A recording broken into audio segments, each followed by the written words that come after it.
Jesus told his disciples, There was a rich man whose manager was accused of wasting his possessions. So he called him in and asked him, What is this I hear about you?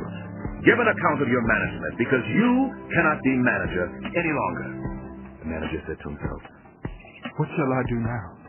My master's taken away my job. I'm not strong enough to dig, and I'm ashamed to beg.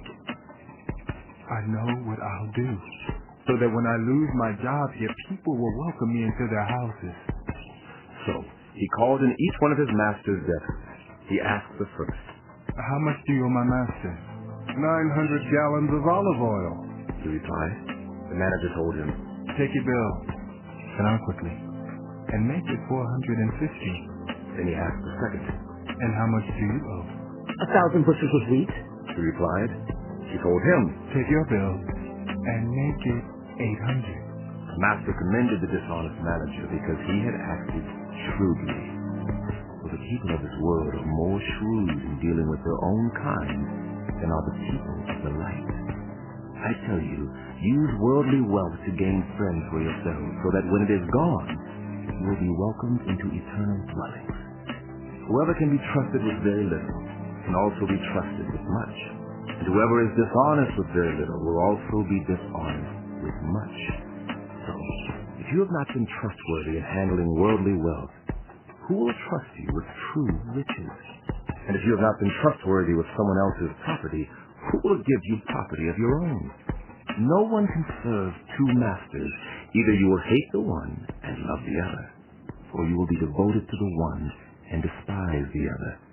You cannot serve both God and money. Calls himself rabbi. The Pharisees, who loved money, heard all this and were sneering at Jesus. He said to them, You are the ones who justify yourselves in the eyes of others, but God knows your hearts. What people value highly is detestable in God's sight. The law and the prophets were proclaimed until John. Since that time, the good news of the kingdom of God is being preached, and people are forcing their way into it. It is easier for heaven and earth to disappear than for the least stroke of a pen to drop out of the law.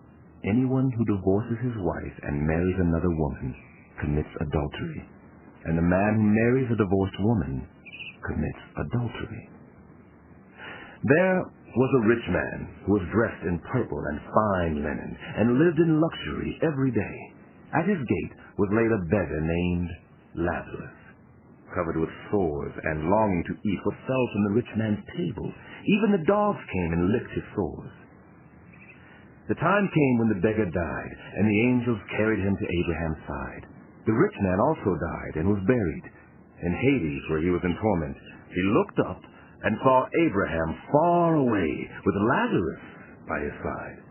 So he called to him, Father Abraham, have pity on me and send Lazarus to dip the tip of his finger in water and cool my tongue, because I am in agony in this fire. Abraham replied, Son, remember that in your lifetime you received your good things, while Lazarus received bad things. But now he is comforted here, and you are in agony. And besides all this, between us and you, a great chasm has been set in place, so that those who want to go from here to you cannot, nor can anyone cross over from there to us. Then I beg you, Father, send Lazarus to my family, for I have 5 brothers. Let him warn them, so that they will not also come to this place of torment. They have Moses and the prophets. Let them listen to them.